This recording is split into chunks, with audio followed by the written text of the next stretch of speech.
আমরা গত পর্বে দেখছি পোগ্রমের কথা, মনে আছে না? ইউরোপে কিভাবে ইহুদিদের উপরে ম্যাসাকার চালানো হয়েছিল। আমি এডিটরের সাথে আলাপ করছিলাম যে এই প্রোগ্রামের ছবি কিভাবে দেব, পরে স্থির করলাম না দেওয়াই উচিত হবে। শতাব্দীর পর শতাব্দী ধরে ইউরোপে চাষ করা হয়েছে ইহুদি ঘৃণা, যা হিটলারের হাতে পূর্ণতা পেয়েছে হলোকাস্ট হিসেবে।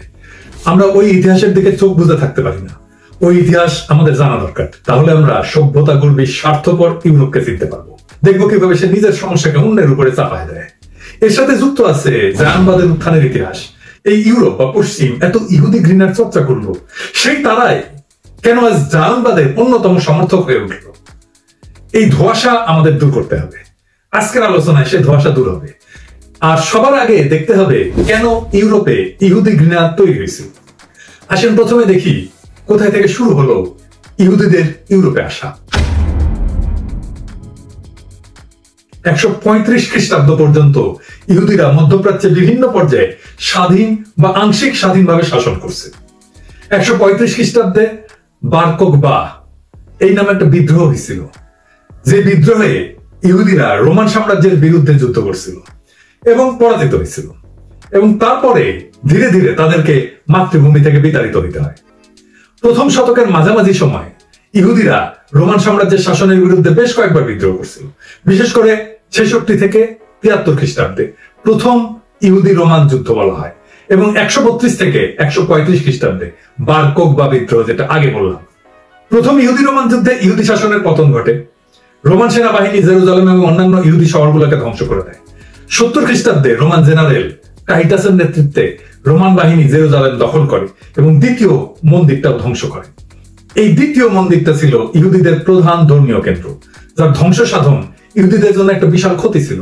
এখন নিশ্চয়ই মনে হচ্ছে যে প্রথম মন্দির তাহলে কোনটা, এই দ্বিতীয় মন্দির কেন গুরুত্বপূর্ণ? এই বিষয়টা এই ফাঁকে একটু জেনে আসি।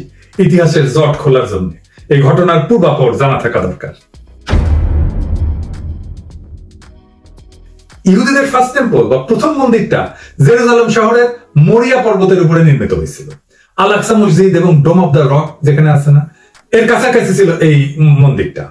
957 খ্রিস্টপূর্বাব্দে ইসরায়েলের রাজা সলেমান এটা নির্মাণ করছিল।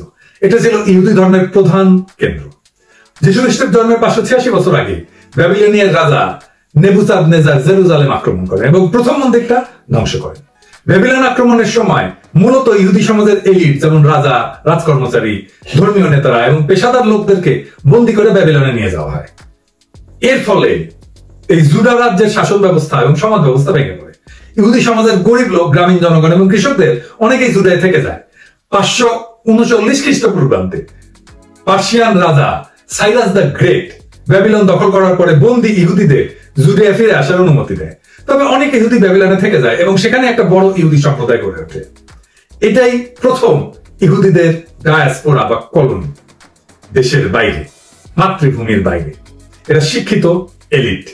মোট কতজন ইহুদি ব্যাবিলনে নিয়ে যাওয়া হয়েছিল তা স্পষ্টভাবে জানা যায় না, তবে এটা অনুমান করা হয় যে কয়েক হাজার থেকে কয়েক লাখ ইহুদি ব্যাবিলনে বন্দী ছিল।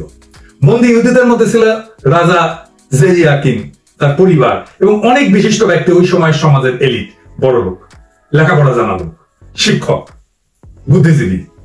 এই ব্যাবিলন বন্দিত্ব ইহুদি ইতিহাসের একটা অত্যন্ত গুরুত্বপূর্ণ ঘটনা, যা তাদের ধর্মীয় এবং সামাজিক জীবনকে গভীরভাবে প্রভাবিত করছে এবং তাদের মাতৃভূমিতে ফিরে এসে সেকেন্ড টেম্পল বা দ্বিতীয় মন্দির নির্মাণের পথ সুগম করছে। একটা জাতিগোষ্ঠীর সবচেয়ে শিক্ষিত অংশ, সবচেয়ে এলিট অংশ, সবচেয়ে শক্তিশালী অংশ দেশের বাইরে যায় একটা ডায়াসপোরা গড়ে তুললো। সেটা কত শক্তিশালী হবে ভেবে দেখেন। দুনিয়াতে কোনো জাতি বা কোনো ধর্মগোষ্ঠী সবচেয়ে এলিট অংশ ভাগ্যান্বেষণে বিদেশে যায় নাই, একটা দেশ ছাড়া। আপনি আমেরিকা বলেন, অস্ট্রেলিয়া বলেন, কোথাও না। তাই ইসরায়েলি ডায়াসপোরা বা প্রবাসী ইসরায়েলেরা অত্যন্ত শক্তিশালী। এরা নানা জায়গায় গুরুত্বপূর্ণ অবস্থায় চলে যাওয়ার মতো উপযুক্ত। আরেকটা দেশের এই অভিজ্ঞতা আছে, সেটা কে? আরেকটা দেশ ইন্ডিয়া। ইন্ডিয়া থেকে সারা দুনিয়া সর্বোচ্চ সংখ্যক হাই স্কিল প্রফেশনালরা গেছে গত অর্ধ শতাব্দী ধরে। তারা বিভিন্ন গুরুত্বপূর্ণ জায়গায় বসে গেছে। ইংল্যান্ডের পিএম ভারতীয় বংশোদ্ভূত, আমেরিকার ভাইস প্রেসিডেন্ট ভারতীয় বংশোদ্ভূত, গুগলের সিইও ভারতীয় বংশোদ্ভূত, মাইক্রোসফটের সিইও ভারতীয় বংশোদ্ভূত, শান্তনু নারায়ণ অ্যাডোবির সিইও, ইন্দ্রা নুই পেপসিকোর প্রাক্তন সিইও, পরাগ আগরওয়াল টুইটারের প্রাক্তন সিইও, লিও ভারাদকার আয়ারল্যান্ডের প্রধানমন্ত্রী, অরবিন্দ কৃষ্ণা আইবিএম এর CEO, Nikesh Arora Palo Alto নেটওয়ার্কের সিইও, রাজা কুমার টেনেট হেলথের সিইও, শুভ্র সাহা NatWest গ্রুপের সিইও, গীতিকা গুপ্ত ফেডেক্সের সিইও, মিগুয়েল প্যাটেল এসপিএটি এর সিইও, নাভিল তালিব ডিসকভারি ইনকর্পোরেশনের সিইও, নীল ভাটিয়া জেনারেল অটোমোটিভের সিইও, মিলটা দেখাই দিলাম আর কি। যাই হোক, এবার আসেন আবার ফিরি ইসরায়েলে। সেকেন্ড টেম্পল বা দ্বিতীয় মন্দিরটা কি? যীশু খ্রিস্টের জন্মের 536 বছর আগে ইহুদিরা ব্যাবিলনের বন্দিত্ব থেকে ফিরে আসার পরে তারা দ্বিতীয় মন্দির নির্মাণ শুরু করে, সেকেন্ড টেম্পল। এটা আনুমানিক 515 খ্রিস্টপূর্বাব্দে সম্পূর্ণ হয়। মন্দিরটা জেরুজালেমের একই স্থানে নির্মিত হয় যেখানে প্রথম মন্দিরটা ছিল। যীশু খ্রিস্টের জন্মের 20 বছর আগে হেরোড দ্য গ্রেট দ্বিতীয় মন্দিরটা বড় আকারে পুনর্নির্মাণ করে এবং এটাকে প্রসারিত করে। এই হেরোড দ্য গ্রেটের শাসনকালে জন্ম নেয় যিশু। কথিত আছে যে হেরোড দ্য গ্রেট আগেই জানতেন যে যিশু আসতেছেন, যিনি ইহুদি ধর্মকে চ্যালেঞ্জ করবেন। হেরোড দ্য গ্রেট নাকি বেথলেহেমের অনেক শিশুকে হত্যা করছিলেন যেন যিশু আর বড় হইতে না পারে। যাই হোক, 70 খ্রিস্টাব্দে প্রথম ইহুদি রোমান যুদ্ধের সময় রোমানরা দ্বিতীয় মন্দিরটাও ধ্বংস করে দেয়। আপনারা দেখেন না ইহুদির একটা দেওয়ালের সামনে দাঁড়ায় প্রার্থনা করতেছে এরকম করে, ওইটার নাম ওয়েস্টার্ন ওয়াল বা ওয়েলিং ওয়াল।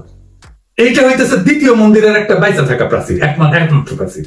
এইটা ইহুদিদের কাছে অত্যন্ত পবিত্র স্থান যেখানে তারা প্রার্থনা করে। এখন প্রশ্ন হচ্ছে যে ইহুদিদের বিতাড়ন কখন শুরু হলো?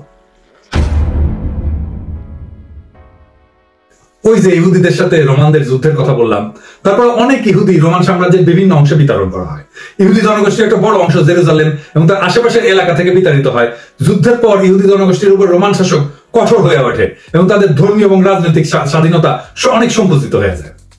132 থেকে 135 খ্রিস্টাব্দে যে বার কোখবা বিদ্রোহ, এই বার কোখবা বিদ্রোহের মাধ্যমে ইহুদিরা সাময়িকভাবে কিছু অঞ্চল পুনরুদ্ধার করছিল, তবে রোমানরা অবশেষে বিদ্রোহ কঠোরভাবে দমন করে এবং বিদ্রোহের নেতা সিমর বার কোখবা উনি নিহত হন এবং ইহুদি প্রতিরোধের অবসান ঘটে।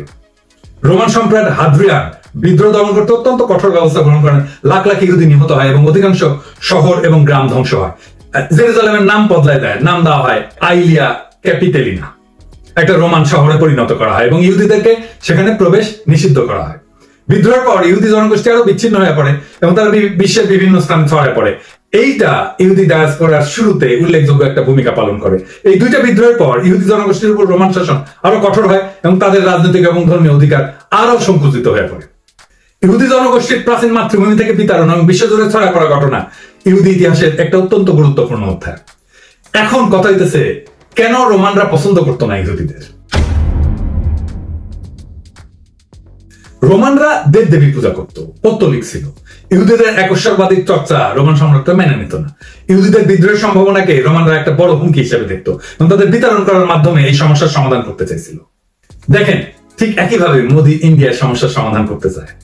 মুসলমানদের প্রার্থনা পদ্ধতি তার কাছে এবং মুসলমানদের খেলায় ইন্ডিয়ার সমস্যার সমাধান। ইহুদিরা বিতাড়িত হওয়ার পরে কোথায়? প্রথম এবং দ্বিতীয় শতাব্দীতে তারা ভূমধ্যসাগরীয় অঞ্চল যেমন ইতালি এবং গ্রিসে বসতি স্থাপন করে। 70 খ্রিস্টাব্দে দ্বিতীয় মন্দির ধ্বংসের পরে এবং 135 খ্রিস্টাব্দে বার কোখবা বিদ্রোহের পরে অনেক ইহুদি রোমান সাম্রাজ্যের বিভিন্ন অংশে ছড়ায় পড়ে, যার মধ্যে কিছু ইউরোপীয় অঞ্চল ছিল। মধ্যযুগে ইবেরিয়ান উপদ্বীপে ইহুদিরা বসতি স্থাপন করে, যেখানে তারা স্পেন এবং পর্তুগালের বিভিন্ন অঞ্চলে বসবাস শুরু করে। এই সময় তারা ব্যবসা এবং শিক্ষার মতো সেক্টরে যুক্ত হয়। মুসলিম শাসনে 8ম শতাব্দী থেকে 1492 সাল পর্যন্ত এই যে সময়ে ইবেরিয়ান উপদ্বীপে যখন ইহুদিরা ছিল, সেই সময়টা ছিল ইহুদিদের স্বর্ণযুগ, যখন তারা তুলনামূলকভাবে বিরাট ধর্মীয় স্বাধীনতা পায়। 10ম এবং 11শ শতাব্দীতে ইহুদিরা জার্মান এবং মধ্য ইউরোপের বিভিন্ন অঞ্চলে বসতি স্থাপন করে এবং তারা সাধারণত ব্যবসা, ব্যাংকিং এর সাথে যুক্ত ছিল এবং বড় বড় শহরে বসবাস করত। ইউরোপে ইহুদি বিদ্বেষ কেন এবং কবে থেকে শুরু হলো? ইউরোপের সাহিত্য এবং শিল্প যদি দেখেন তাহলে দেখবেন সেখানে দীর্ঘকাল ধরে ইহুদি বিদ্বেষের চর্চা চলতেছে। মধ্যযুগের ইউরোপীয় সাহিত্যে ইহুদিদের প্রতি বিদ্বেষমূলক বক্তব্য প্রায় দেখতে পাবেন। কিন্তু কেন? কারণ ইহুদিদেরকে দায়ী করা হতো যীশু খ্রিস্টের হত্যার জন্য এবং তাদেরকে ক্রাইস্ট কিলার বলে অভিহিত করা হতো। চসারে ক্যান্টারবেরি টেলস যারা পড়ছেন তারা জানেন যে ওইখানে প্রিয়রেস টেলম্যান নামে একটা গল্প আছে যেখানে ইহুদিদের নিষ্ঠুর হিসেবে চিত্রিত করা হয়েছে। অনেক মধ্যযুগীয় কাহিনীতে ইহুদিদের শয়তানের সঙ্গী বা রহস্যময় ব্যক্তিত্ব হিসেবে বর্ণনা করা হয়েছে। আমরা তো সবাই জানি উইলিয়াম শেক্সপিয়ারের দ্য মার্চেন্ট অফ ভেনিস এর কথা, শাইলক নামে ইহুদি সুদখোরের চরিত্রের কথা, যে সুদ দিতে পারে না এই জন্য মাংস কেটে নিতে চাইছিল, বুকের মাংস। মনে আছে না? শাইলকের চরিত্রটা লোভী, নির্মম এবং প্রতিহিংসা পরায়ণ। চার্লস ডিকেন্স, আমরা তো জানি উনি একজন বিখ্যাত সাহিত্যিক ছিলেন, আমরা অনেকে পছন্দ করি। অলিভার টুইস্ট যেটা আমরা পড়ছি ছোটবেলায়। এই উপন্যাসে ফাগিন নামে একটা চরিত্র আছে, যাকে একটা ইহুদি দস্যু হিসেবে চিত্রিত করা হয়েছে। ফাগিনের চরিত্র তো অত্যন্ত নেতিবাচক এবং ইহুদিদের প্রতি বিদ্বেষের প্রতীক হিসেবে ব্যবহৃত হয়েছে। এমনকি এডগার অ্যালান পো এবং ভলতেয়ার, ফরাসি বিপ্লবের বুদ্ধিজীবী, তাদের লেখায় ইহুদি চরিত্র বা ইহুদি সমাজকে নেতিবাচক ভাবে তুলে ধরা হয়েছে। এডগার অ্যালান পোর ওক্সের গসপেল বা আনবিয়ারেবল আরাবেক্স, ভলতেয়ারের কাদিদ, এখানে একটা ক্যারেক্টার আছে ইহুদি বণিকে ডনি সাকার, এবং চরিত্রটা লোভী, দুর্নীতিগ্রস্ত। ভলতেয়ার আরেকটা বই আছে ডিকশনারি আর ফিলোসফি, মানে ফরাসিতে। এই বই ভলতেয়ার ইহুদি ধর্ম এবং ইহুদি সমাজের উপরে অনেক সমালোচনামূলক বক্তব্য করছে। রাশিয়ান সাহিত্যিক ফিওদর দস্তয়েভস্কি, তার লেখা একটা বই আছে ব্রাদার্স কারামাজভ। এইখানে চরিত্র চিত্রণে ইহুদিদের উপরে বিদ্বেষ এবং অবিশ্বাসের ছাপ আছে। মধ্যযুগীয় ইউরোপের শিল্পে ইহুদিদেরকে প্রায়শই নেতিবাচকভাবে চিত্রিত করা হতো। অনেক চিত্রকর্মে ইহুদিদেরকে শয়তানের অনুগামী বা ক্রুশবিদ্ধ যিশুকে নির্যাতনের দায়ে অভিযুক্ত হিসেবে দেখানো হয়েছে। ওই যে গির্জার পিছনে দেখেন না, ওই যে বড় বড় দেওয়াল এবং ওইখানে কাঁচের জানালা, ওগুলোকে অল্টার পিস বলে। ওই জায়গাগুলোতে ইহুদিদেরকে দুষ্ট চরিত্র হিসেবে চিত্রিত করা হয়েছে। উদাহরণ হিসেবে বলা যায় যে স্ট্রাসবার্গ ক্যাথেড্রালের একটা মূর্তিতে ইহুদিদেরকে অন্ধকারের প্রতীক হিসেবে দেখানো হয়েছে। রেনেসাঁর সময় অনেক শিল্পকর্মে ইহুদিদেরকে নেতিবাচকভাবে উপস্থাপন করা হয়েছে। কিছু শিল্পী ইহুদিদেরকে অর্থলোভী এবং সামাজিক অপরাধী হিসেবে চিত্রিত করছে। এল গ্রেকোর একটা বিখ্যাত পেইন্টিং আছে, এখানে দেখা যাচ্ছে যীশু খ্রিস্ট ইহুদিদেরকে তাড়াইতেছে বাড়ি দিয়ে, পিটায় পিটায়, চাবুক দিয়ে পিটায় পিটায়। আমার বইয়ে আমি এটা ইউজ করছিলাম, ওই যে এনলাইটেনমেন্ট থেকে পোস্টমডার্নিজম বইয়ে এই ছবিটার ব্যাখ্যাও করছিলাম। এই চিত্রকর্মে যীশু খ্রিস্টকে মন্দির থেকে অর্থলিপ্সী ইহুদি ব্যবসায়ীদেরকে পিটাইতে পিটাইতে বাইর করতেছে দেখা যায়। দ্য ম্যান অফ সরোজ বা হিয়েরোনিমাস বোস, এই চিত্রকর্মে যীশু খ্রিস্টকে চিত্রিত করছেন, যেখানে ইহুদি নেতাদেরকে অত্যন্ত নেতিবাচক ভাবে দেখানো হয়েছে। এরা যীশুকে ক্রুশবিদ্ধ করার আগে যন্ত্রণা দিচ্ছে এবং উপহাস করতেছে। তাদেরকে এমন নিষ্ঠুর এবং হিংস্র হিসেবে উপস্থাপন করা হয়েছে। ইকো হোমো নারাচনে, এটার মানে হচ্ছে যে বিহোল্ড দ্য ম্যান, এই লোকটাকে দেখো। মানে যীশু খ্রিস্টকে যখন মৃত্যুদণ্ড দেওয়া হয় তখন রোমান গভর্নর এইটা যীশু খ্রিস্টকে দেখায় বলছিল, এটাই ওল্ড টেস্টামেন্টে আছে। এমনকি সাম্প্রতিক সাহিত্যে আর্নেস্ট হেমিংওয়ে তার লেখাতে পাবেন ইহুদিদের নিয়ে প্রেজুডিস। ইউরোপে মনে করা হতো যে ইহুদিদের নাক বিভৎস রকম বড়। আমি আর্নেস্ট হেমিংওয়ের একটা বই বুক রিভিউ করছিলাম, সান অলসো রাইজেস, যাদের মনে আছে তারা মনে করতে পারবেন। ওইখানে আমি আলাপটা করছিলাম, যদি সময় থাকে এটা দেখতে পারেন। তাও শোনেন, এই অংশটুকু শোনেন, মজা লাগবে। উপন্যাসটা যার বয়ানে বলা হচ্ছে সেটা আসলে আর্নেস্ট হেমিংওয়ের বয়ান। তিনি ন্যারেট করছেন। উপন্যাসে 5 ধরনের ন্যারেটর থাকে। আর গভীরে গেলাম না, আমি নিজেই খেয়ে হারিয়ে ফেলবো তার। যাই হোক, মূল উপন্যাসে আসি। রবার্ট একজন মিডল ওয়েট বক্সার। সে একজন ইহুদি এবং সে বক্সিং শিখেছে এই জন্য নয় যে সে বক্সিং খুব ভালোবাসে। সে বক্সিং শিখেছে কারণ তাকে যদি তার ধর্ম পরিচয়ের জন্য কেউ অপমান করতে আসে, যেন সে তাকে ফুটাই দিতে পারে। আপনি 13 থেকে 16 লাইন দেখুন প্রথম পৃষ্ঠার। সেখানে হেমিংওয়ে লিখছে যে রবার্টের সাথে স্পাইডার কেলি বক্সিং করতে গিয়ে রবার্টের নাক ফাটিয়ে দিচ্ছে। হেমিংওয়ে লিখছে ইট সার্টেনলি ইমপ্রুভড হিজ নোজ। মানে নাক কিভাবে ইমপ্রুভ করবে? নাক ইমপ্রুভ করার মানে কি? এই যে এইবার ছবিগুলো দেখেন। ইহুদিদের নাক নিয়ে ইউরোপে একটা ডগমা ছিল, আর তা হচ্ছে ইহুদিদের বাঁকানো উঁচু নাক থাকে এবং কুৎসিত বিভৎস। রবার্টের উঁচু নাক ফ্ল্যাট করে দেওয়াতে তার ইহুদি হবার কারণে নাকজনিত যে সমস্যা ছিল সেটা থেকে রবার্ট কখন মুক্তি পেয়েছে। সাংঘাতিক। মানে ইউরোপে যে হলোকাস্ট হতে পেরেছে তার গ্রাউন্ড তৈরি করেছে এই ধরনের ডগমাগুলি, আর হেমিংওয়ে সেটা থেকে মুক্ত নয়।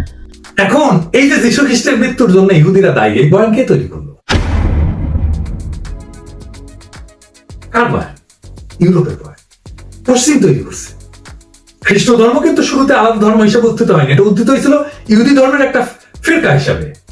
আর ফিরকা মানে তো জানেনি, এক ফিরকা আর এক ফিরকাকে ধর্মদ্রোহী বলে। তাই হয়েছিল যীশু খ্রিস্ট সম্পর্কে ইহুদি ধর্মীয় নেতারা, বিশেষ করে সানহেদ্রিন ইহুদি ধর্মীয় আদালত, যিশুকে ধর্মদ্রোহী হিসেবে আখ্যা দিয়েছিল। রোমান শাসক পন্থিয়াস পিলাত, মানে রোমান গভর্নর ছিল, যিশুর বিচার এবং মৃত্যুদণ্ডের প্রক্রিয়াতে মূল ভূমিকা পালন করেন। উনি মৃত্যুদণ্ড দেন। পন্থিয়াস পিলাত যিশুকে ক্রুশবিদ্ধ করার নির্দেশ দেন।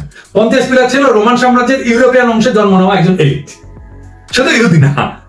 রোমান আইনে শুধুমাত্র রোমান শাসকই আইনত মৃত্যুদণ্ড কার্যকর করতে পারতেন। ইহুদি ধর্মীয় নেতারা যিশুকে গ্রেপ্তার করে, এটা সত্য, এবং সানহেদ্রিনের সামনে বিচার করে, কিন্তু মৃত্যুদণ্ড দেয় না। পরে যিশুকে পন্থিয়াস পিলাতের কাছে পাঠানো হয়, কারণ রোমানরা তখন জুদিয়া শাসন করতেছিল এবং মৃত্যুদণ্ড কার্যকর করার অধিকার তাদেরই ছিল। এবং এই পিলাতের নেতৃত্বেই যিশুকে রোমান আদালতে বিচার করা হয় এবং শেষ পর্যন্ত তাকে ক্রুশবিদ্ধ করার নির্দেশ দেওয়া হয়। এবং ক্রুশবিদ্ধ কারা করে? ইহুদিরা তো করে না, রোমান সৈন্যরা করে। তবে যিশুর মৃত্যুর ক্ষেত্রে ইহুদি নেতাদের অভিযোগের একটা ভূমিকা আছে, এটা সত্য। এবং পন্টিয়াস পিলাতের চূড়ান্ত আদেশ, এটারও ভূমিকা আছে। রোমান আইন এবং রোমান কর্তৃপক্ষের সিদ্ধান্তেই যিশুকে ক্রুশবিদ্ধ করার মূল ব্যক্তি ছিল। তো রোমটা কোথায়? রোমান আইন কারা তৈরি করছে? তো ইউরোপিয়ারা কি বলে যে আমাদের বংশোদ্ভূত এমন একজন শাসকই যিশুকে ক্রুশবিদ্ধ করার আদেশ দিয়েছিল? সেটা তো বলে না। এইবার আসেন দেখি জায়নবাদ আসলে কি আর কিভাবে জায়নবাদ পশ্চিমের সাহায্য পেল। জায়নবাদ একটা জাতীয়তাবাদী আন্দোলন। ইহুদিদের জন্য একটা স্বতন্ত্র আবাসভূমি তৈরির জন্য তারা লড়াই করে। ধর্মের উপর ভিত্তি করে একটা রাষ্ট্র। আপনি ইহুদি হলেই নাগরিকত্ব পাবেন, এই একই রকম ভাবে আপনি হিন্দু হলেই ভারতের নাগরিকত্ব পাবেন। অন্য ধর্মকে খেদা দেওয়া আর নিজ ধর্মের মানুষদের আহ্বান জানানো, এই দুইটাই ইসরায়েল এবং ইন্ডিয়ার একই পলিসি। এটাই ধর্মের পাটাতনে তৈরি হওয়া রাষ্ট্রের চরিত্র। এইরকম রাষ্ট্র দুনিয়াতে আছে মাত্র দুইটা, ইন্ডিয়া আর ইসরায়েল। সেজন্য দেখবেন ইন্ডিয়া আর ইসরায়েলের মিল, আদর্শের মিল, চিন্তার মিল, তার পদ্ধতিতে মিল। 19 শতকে খ্রিস্টান জাতীয়তাবাদী আর খ্রিস্টান জায়নবাদীদের দিয়ে অনুপ্রাণিত হয়ে অনেক ইহুদি উৎসাহিত হয়ে ফিলিস্তিনে আসতে থাকে। একটা ইহুদি রাষ্ট্র প্রতিষ্ঠার স্বপ্ন